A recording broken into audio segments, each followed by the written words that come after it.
এই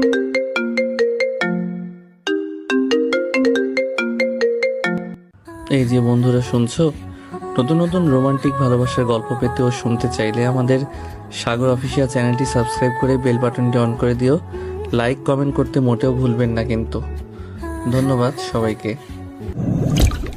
আমি এই বিয়ে করব না, প্লিজ আপনারা আমার কথা বিশ্বাস করেন। আমি ওনাকে চিনিও না, আমার গাড়ি নষ্ট হয়ে গেছে, সেখানে উনি আমার গাড়িটা এইভাবে দেখে ঠিক করে দিতে এসেছিল। আর একটা ট্রাক ব্রেক ফেল করে আমাদের উপরে উঠে যেতে নিয়েছিল, তখনই উনি আমাকে বাঁচাতে গিয়ে দুজন পা পিছলে গড়তে গড়তে নিচে পড়ে যাই।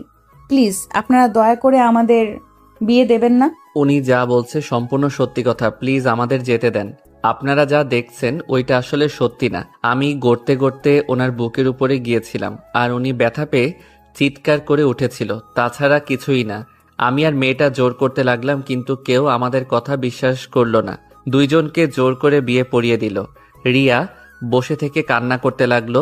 আমি বুঝতে পারছি না রিয়াকে কিভাবে সান্ত্বনা দিব। আমি উপায় না পেয়ে রিয়ার দিকে টিস্যু এগিয়ে দিয়ে বললাম, কান্না করিয়েন না, কান্না করে আর কি হবে, যা হবার হয়ে গেছে।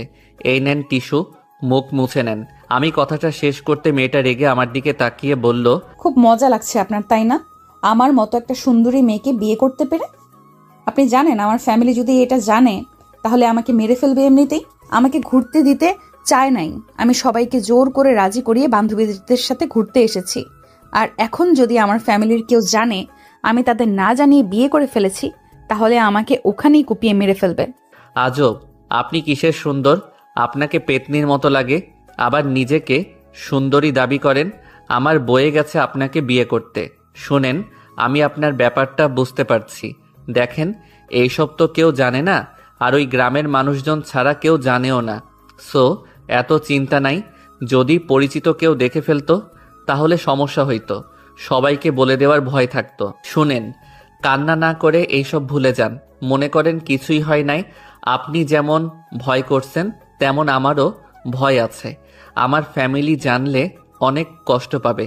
যাই হোক, উঠেন, আপনাকে হোটেলে দিয়ে আমি আমার আন্টির বাসায় যাব। সন্ধ্যা হয়ে গেছে, চলেন তাড়াতাড়ি। আমার কথা শুনে মেয়েটা বসে না থেকে আমার সাথে হাঁটতে লাগলো। গ্রামের মানুষজন আমাদের নানা কথা বলতে লাগলো। আগে কাহিনী জানতে হলে ফ্ল্যাশব্যাকে যেতে হবে। খালামণি, আমি আর খাবো না, আমি একটু বের হব। কি বলিস, একা বের হবি? এই 7 দিন আমি সব চিনে ফেলছি, আমার জন্য চিন্তা করো না। আমি খালামণির সাথে কথা বলে রুমে চলে গেলাম। রুমে গিয়ে ড্রেস চেঞ্জ করে খালাতো ভাইয়ের বাইক নিয়ে বের হইলাম। কিছু দূর যেতে অনেক